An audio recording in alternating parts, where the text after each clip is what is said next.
Salut à tous, c'est Maf pour Logique. On continue notre série d'entretiens avec aujourd'hui Drunks. Alors, on va débuter avec ton début de carrière en e-sport. Moi, la première fois que je t'ai croisé, c'était sur Call of Duty 4. Yep.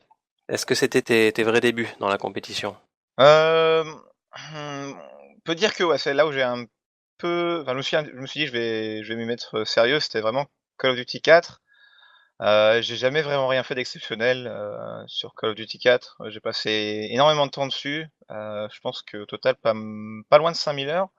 Ah oui. J'ai rejoint une bonne équipe sur la fin de mes jours sur Call of Duty 4 qui était Epsilon mais c'est à peu près tout. Après j'ai fait, Call of Duty Black Ops, et j'avais joué pour Illogic d'ailleurs à l'époque pendant un petit moment et je crois que c'est à peu près tout pour Call of Duty et puis ensuite Battlefield 3, bon l'idée c'était un petit peu que bon voilà Call of Duty ça commençait un petit peu, à enfin l'investissement comment dire? Ah c'est un peu c'est très mal dit, mais, la licence Call of Duty commençait un petit peu à s'essouffler pour moi, enfin sur PC dans tous les cas.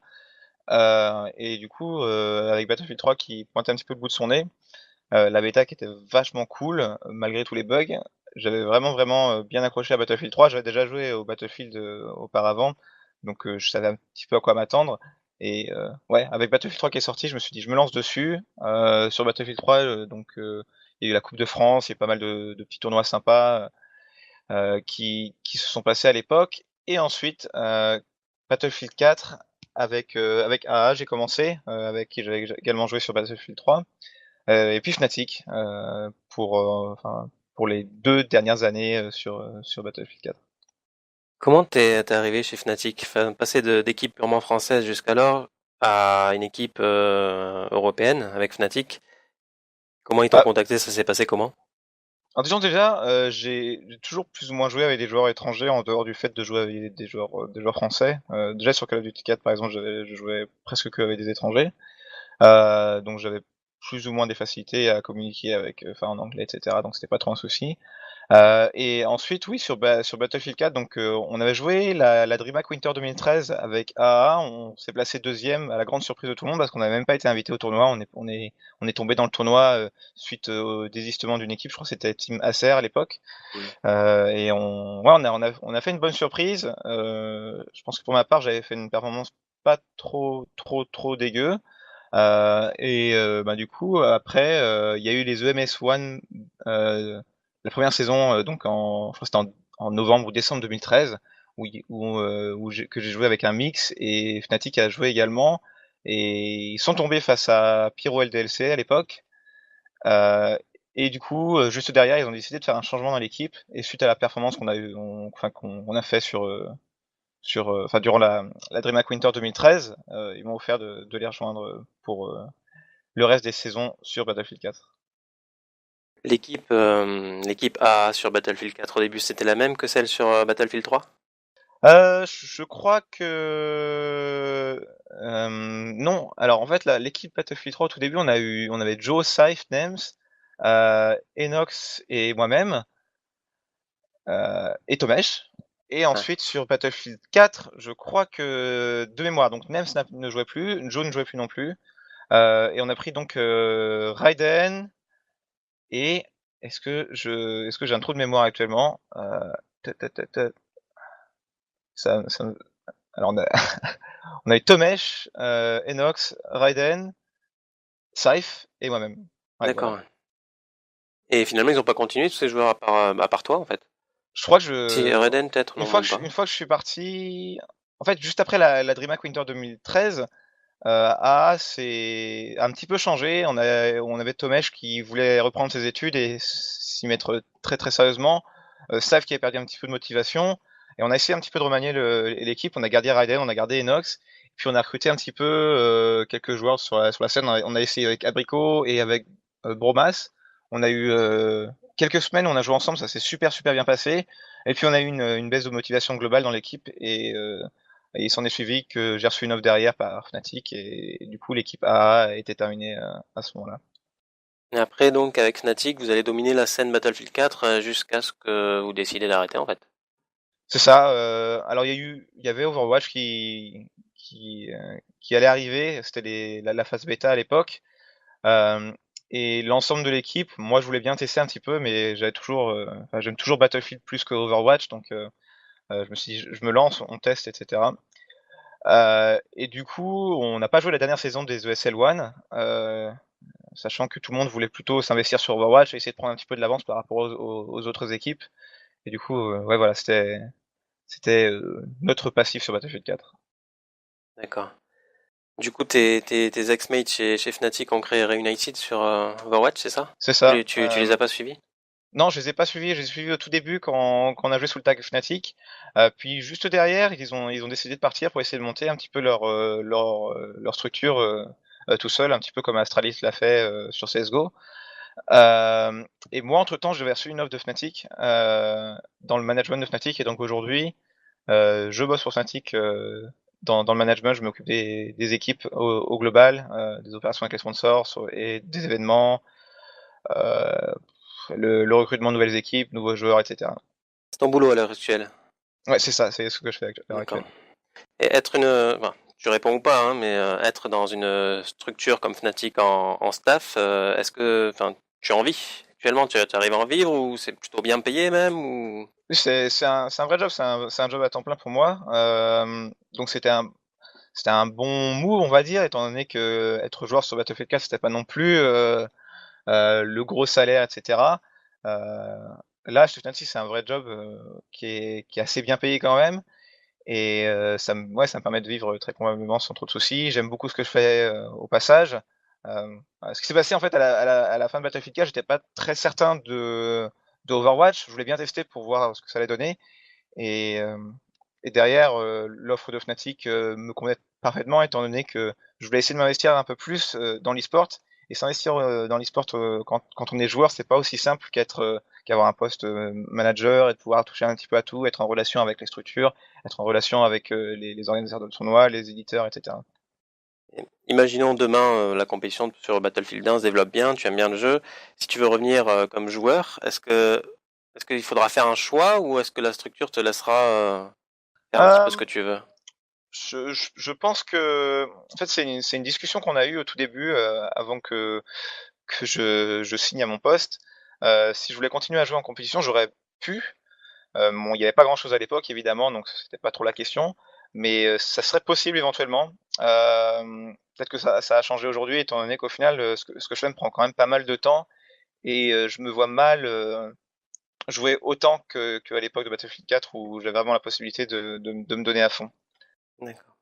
Mais voilà, Battlefield 1, ça reste toujours enfin, Battlefield 1. Le prochain Battlefield, dans tous les cas, reste toujours mon focus. Et pour l'instant, voilà, je joue à Overwatch parce que je m'éclate pas mal dessus, et c'est vraiment en attente de Battlefield 1, quoi. D'accord. Donc toi, tu t'as pu le tester Battlefield 1. Yep. Qu'est-ce qui t'a marqué positivement sur ce jeu? Alors, il y a quelque chose qui m'a beaucoup énervé sur Battlefield 4, c'est l'équilibrage global des armes et le fait que, bon, je vais utiliser un mot vachement généraliste, mais je trouvais ça vachement casu, très casual comment dire, l'équilibrage des armes, c'est-à-dire que n'importe qui pouvait arriver sur Battlefield 4 et avec quelques jours arriver à pouvoir rivaliser avec des joueurs qui sont déjà assez bons et qui ont investi beaucoup de temps dans le jeu. Donc ça peut être dans la maîtrise des armes, ça peut être dans ouais, globalement c'est beaucoup la maîtrise des armes, mais voilà, c'est quelque chose qu'on retrouve pas sur Battlefield 1 étant donné que déjà les armes ont toutes plus ou moins comment dire, ce qu'on appelle en anglais un sweet spot, c'est-à-dire qu'elles vont être efficaces, par exemple à courte portée, mais pas à moyenne portée, ni à longue portée. D'autres vont être vraiment efficaces que à moyenne portée. Et je pense que c'est vraiment intéressant cette manière d'équilibrer les armes parce que tu peux pas jouer avec une seule arme et tout faire. Tu prends Battlefield 4, littéralement, tu prends l'X-23 ou l'AEK et tu pouvais faire à peu près du courte portée, moyenne portée, longue portée, sans trop de soucis. Là, c'est plus du tout le cas sur Battlefield 1, donc ça laisse de la place à pas mal de diversité, ce qui est très intéressant et ce qu'on n'a pas vu depuis un moment sur Battlefield. D'accord. Niveau des véhicules, t'as pu les tester du coup? Tu t'es un petit peu attardé dessus ou t'as J'ai un fait peu, j'ai un peu que la testé. Bon après partie? évidemment, bon je pense que tout le monde le sait, je suis pas un grand joueur de véhicules. Je suis pas très fort en véhicules, mais j'ai testé parce que j'ai trouvé ça assez intéressant. Ce que j'aime en fait au final, c'est que les véhicules sur Battlefield 1, bon comment dire, ça colle bien avec l'époque guerre mondiale, etc. avec des véhicules assez lents. Et au final, ça donne pas mal de de place à l'infanterie. Sur le champ de bataille en général, on peut très bien faire cohabiter l'infanterie et les véhicules, étant donné que c'est généralement assez lent les déplacements des véhicules. Mais je saurais pas juger si les véhicules sont vraiment bons ou pas, étant donné que je manque beaucoup d'expérience à ce niveau-là. Et quelque chose qui t'a marqué, mais par contre négativement, que tu espères peut-être qu'ils vont changer avant la sortie du jeu. Euh, le mode de jeu de conquête, le changement par rapport au ticket. Alors, je suis assez pour le fait que, par exemple, avoir une mort dans son équipe ne fait pas tomber un ticket. Pourquoi pas? Par contre, le fait que lorsque l'on capture, par exemple, une majorité des drapeaux, on a eu l'habitude sur les anciens Battlefield que dès qu'on a un avantage au niveau des drapeaux, ton équipe va plus perdre de tickets pendant un moment. C'est-à-dire qu'il y aura plus de Ouais. bleed, mais l'équipe en face va bleed. Maintenant, sur Battlefield 1, c'est un espèce de ratio, c'est-à-dire que si tu tiens 3 drapeaux sur les 5, tu vas quand même bleed des tickets, moins que l'équipe en face, forcément, étant donné qu'on en a que 2, mais quand même. Ce qui peut empêcher un petit peu ce que j'ai beaucoup aimé sur les anciens Battlefield, les gros comebacks avec, Ouais. voilà, t'as un déficit de 150 tickets que tu dois rattraper, il te reste plus de 10 tickets, et tu peux le Pose faire. le mur et ouais. Exactement, tu peux le faire. Là, c'est plus trop faisable en fait, et c'est un peu dommage, je trouve. On va revenir un petit peu sur Battlefield 3 et Battlefield 4. Si il y a un joueur qui t'a marqué lors de ta carrière, un joueur français, sur Battlefield 3 et sur Battlefield 4, enfin les deux en général, quelqu'un qui t'a vraiment marqué. Bah, Battlefield 3, Battlefield 4, c'est les jeux avec lesquels j'ai joué avec Enox, qui a été mon coéquipier, mon binôme pendant beaucoup beaucoup de temps. Donc je dirais Enox. Après, il a pas fait énormément de temps sur Battlefield 4 par rapport à moi. Forcément, moi je jouais 2 ans de plus que lui. Mais ça a été quelqu'un avec qui j'ai énormément joué sur ces deux opus. Et forcément, ouais, je pense que je dirais Enox.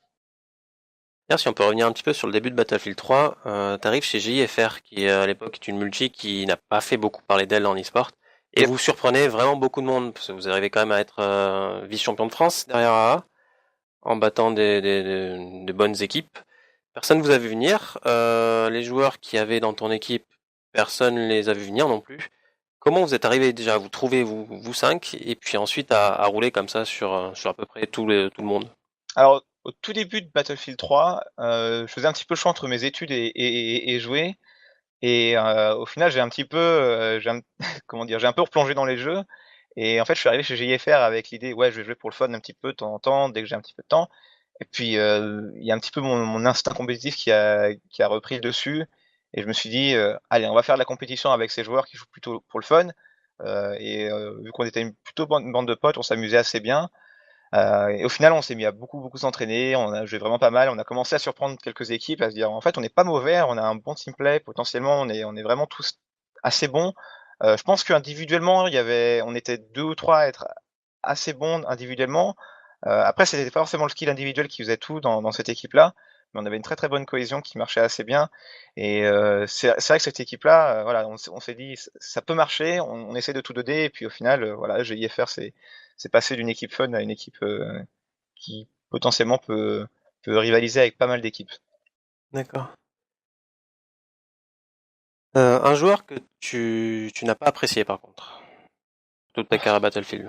Euh, j'ai rien contre qui que ce soit, honnêtement. Je pourrais pas pointer du doigt quelqu'un en particulier. Je crois pas avoir eu d'accro en particulier avec quelqu'un durant mes jours sur Battlefield. Pas, pas assez en tout cas pour que je m'en rappelle. Ton meilleur event niveau français. Mon meilleur event, Ouais. je dirais la Gamer Assembly 2012 sur la Coupe de France Ouais. Battlefield 3. Ouais, je dirais ça. Ce qui est rigolo, c'est que c'était un événement qui était pas forcément super bien ficelé. On n'a pas eu non plus comment dire, un cast qui était super beau techniquement, et avec les moyens qu'on avait, c'était assez bof. Pourtant, ça a vraiment beaucoup plu, et c'est un événement qui me marquera vraiment, ouais. Et celui enfin ton pire event en France. Pire event, je dirais pas pire event, mais c'est celui T'as laissé moins qui a fait bon souvenir. un petit peu flop parce qu'on espérait beaucoup plus. C'était la Coupe de France 2013.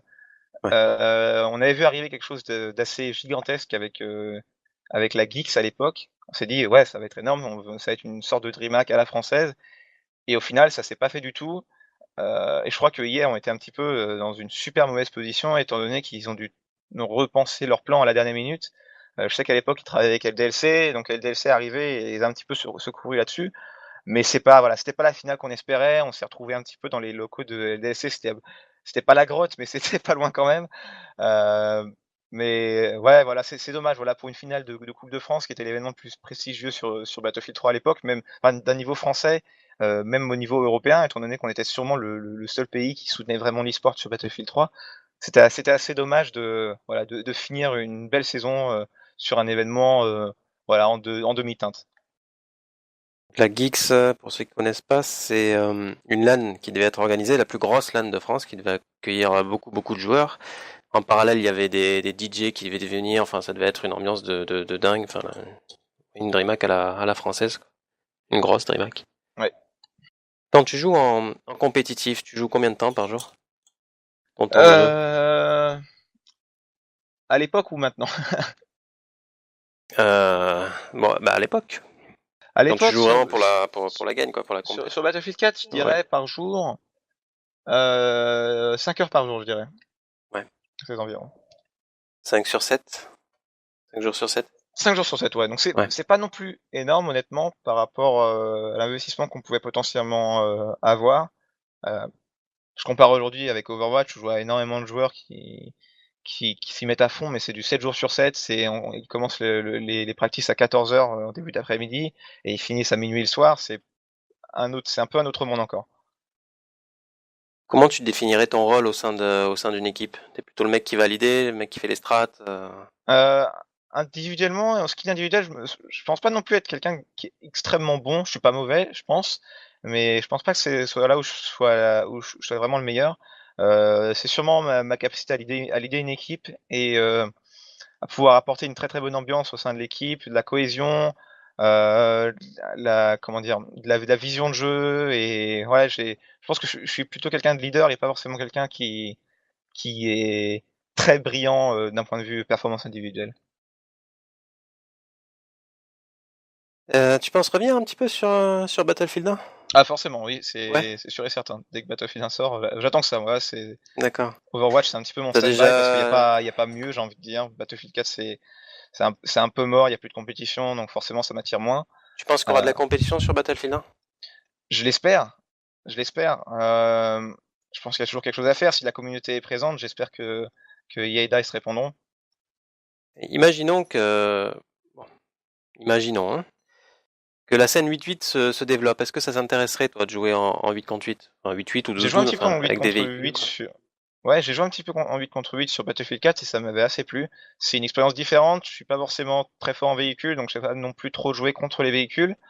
Mais je pense que ce serait pas un problème de m'adapter et pourquoi pas, ouais, jouer en 8v8. Moi, le 5v5 ou 8v8, généralement, voilà, j'aime Battlefield, donc j'aime tous les aspects de Battlefield, ou presque. Euh, mais ouais, c'est pas forcément un souci de changer de mode de jeu. Voilà, Battlefield ça a beaucoup changé. On a eu d'autres modes de jeu que le 5v5 domination. On a eu le Squad Rush, on a eu la conquête sur Battlefield 3, Battlefield 2, et puis on a eu sur Bad Company 2 du Rush. Donc ouais, moi m'adapter c'est pas forcément trop un souci. Et voilà, comme je l'ai dit, le 8v8 ça m'a plu. Après, est-ce que ça plaira d'un point de vue spectateur, je sais Ouais. pas. Je pense qu'il y a beaucoup de travail à faire d'un point de vue spectateur pour rendre le 8v8 assez attractif. Mais je pense pas non plus que le 5v5 enfin le 5v5 actuel qu'on est sur Battlefield 4 soit la bonne solution non plus. Ouais. Il y a un travail à faire entre les deux pour Justement, avoir quelque chose aujourd'hui, de. avec CS qui a son identité, avec Overwatch qui a vraiment son identité forte aussi, est-ce que Battlefield, finalement, ça serait pas le moyen de tirer son épingle du jeu, de proposer justement un FPS compétitif avec autre chose que de l'infanterie Ah, ou... complètement. Je suis entièrement d'accord. Je pense que pour faire en sorte que Battlefield marche, il faut intégrer tous les éléments ou autant que possible d'éléments de Battlefield. Si tu commences à couper Battlefield en laissant que la partie infanterie, que tu commences aussi à restreindre les armes, etc. Ce Ça... qu'on a souvent En fait fait, sur les précédentes opus. c'est ça. Et en fait, les joueurs vont pas s'y retrouver en fait. Ils jouent pas, ils voient pas le jeu auquel eux jouent. Et c'est vraiment important euh, pour qu'un jeu soit comment dire, enfin, fonctionne en e-sport, que les joueurs casus et les joueurs enfin les joueurs de tous les jours puissent retrouver la même expérience de jeu qu'ils ont eux en lançant Battlefield. Ouais, tout à fait d'accord avec ça. Entre la conquête et la domination en infanterie, ta préférence? Plutôt conquête? Plutôt domination? Qu'est-ce que... Conquête Ouais, toujours, c'est toujours plus intéressant. Honnêtement, on a joué en domination sur Battlefield 4 parce que la conquête en small était vraiment pas small en fait, c'était une conquête large limite. ouais. Donc la conquête de Battlefield 4 n'a jamais été euh, intéressante et c'est vraiment dommage parce que ça demande quand même pas grand-chose de réduire les zones de combat sur les maps pour en faire un vrai conquête small à la Battlefield 3. Battlefield 3 en infanterie c'était vraiment intéressant, c'est ça qui est Ouais. dommage que enfin voilà Battlefield 4 on n'ait pas pu avoir de la vraie conquête small. T'as dit que tu reviendrais sur Battlefield 1. Est-ce que t'as déjà une idée des joueurs avec lesquels tu vas revenir? Aucune idée. Je pense qu'on je compte revenir doucement comme je l'ai fait sur pas mal de jeux quand j'ai arrêté, que j'ai repris. J'essaye de me refaire la main, de pouvoir me redonner confiance en me disant ouais je suis bon donc je vaux toujours quelque chose. Donc j'ai commencé à chercher une équipe et j'ai commencé à pouvoir faire quelque chose. Mais ouais, je sais pas du tout encore. Ok. Moi, j'ai fini les questions que j'avais notées. Est-ce que tu veux rajouter quelque chose? Bah écoute, merci de m'avoir accordé ton temps, c'est C'est à super toi. cool. Non j'ai pas d'autres questions mais merci beaucoup en tout cas et merci à ceux qui écouteront cette interview.